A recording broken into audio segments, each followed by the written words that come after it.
Hello everyone, অঙ্কনের রান্নাঘর চ্যানেলে আপনাদের সকলকে স্বাগত জানাই।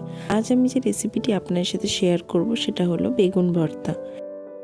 এই রেসিপিটি তৈরি করার জন্য আমরা প্রথমে বেগুনটাকে ভালো করে ছোট ছোট পিস করে কেটে ধুয়ে নিয়েছি।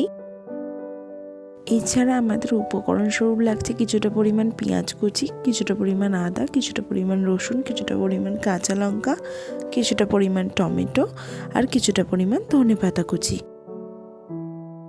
এরপর আমরা আদা, রসুন আর লঙ্কাটাকে নিয়ে মিক্সার গ্রাইন্ডারে পেস্ট করে নিচ্ছি।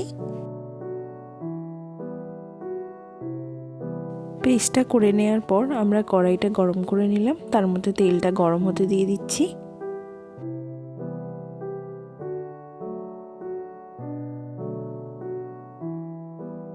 তেলটা গরম হয়ে যাওয়ার পর আমরা যে আদা, রসুন আর লঙ্কার পেস্টটা তৈরি করে রেখেছিলাম সেটা দিয়ে ভালো করে কষিয়ে ভেজে নিচ্ছি। গ্যাসের ফ্লেমটা মিডিয়ামে রেখে ভালো করে কষিয়ে নেব। যত ভালো করে মশলাটা কষানো হবে তত ভালো টেস্ট হবে। এরপর আমরা কিছুটা পরিমাণ জিরে গুঁড়ো দিয়ে নিচ্ছি। তারপরে আমরা কিছুটা পরিমাণ হলুদ গুঁড়ো নিয়ে নিচ্ছি। এরপর আমরা মশলাটাকে ভালো করে ভেজে নিচ্ছি।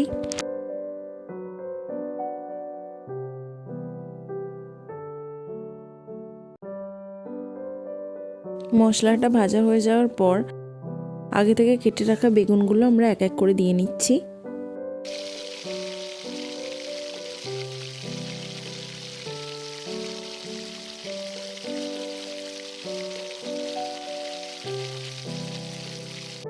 এরপর আমরা মশলাটার সাথে বেগুনগুলোকে ভালো করে মিশিয়ে নিচ্ছি।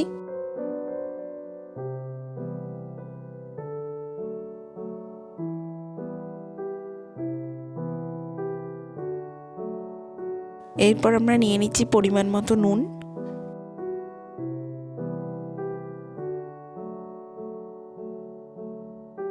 গ্যাসের ফ্লেমটি মিডিয়ামে রেখে এরপর আমরা ভালো করে নেড়েচেড়ে রান্না করে নিচ্ছি।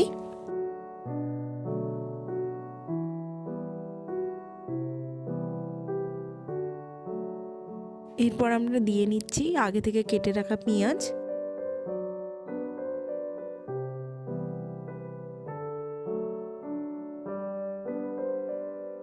গ্যাসের ফ্লেমটা লোতে রেখে ভালো করে রান্না করে নিচ্ছি।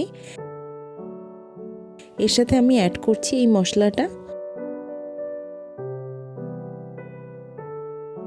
প্রায় সব উপকরণগুলি দিয়ে দেওয়ার পর আমরা ভালো করে নেড়েচেড়ে রান্না করে নিচ্ছি। এরপর আমরা গ্যাসের ফ্লেমটি লোতে রেখে চাপা কড়ায় 6 মিনিট ধরে রান্না করে নেব। এরপর ঢাকনাটা খুলে নেওয়ার পর তোমরা দেখতেই পাচ্ছ 90% বেগুনগুলো সেদ্ধ হয়ে গেছে এবং কত সুন্দর একটা কালার চলে এসছে। এর সাথে আমরা দিয়ে নিচ্ছি একটা গোটা টমেটো।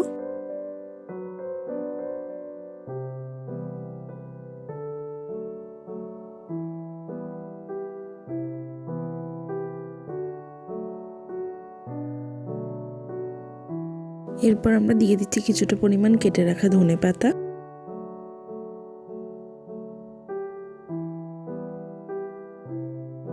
এরপর আমরা গ্যাসের ফ্লেমটি লোতে রেখে 3 মিনিট মতো চাপা কড়ায় রান্না করে নেব।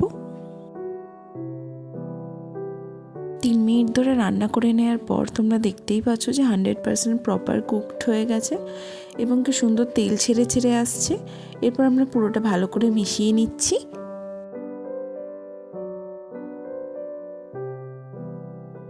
ব্যাস, আজকের রেসিপিটি ready.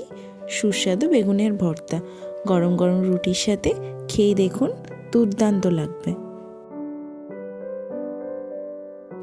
Thank you for watching.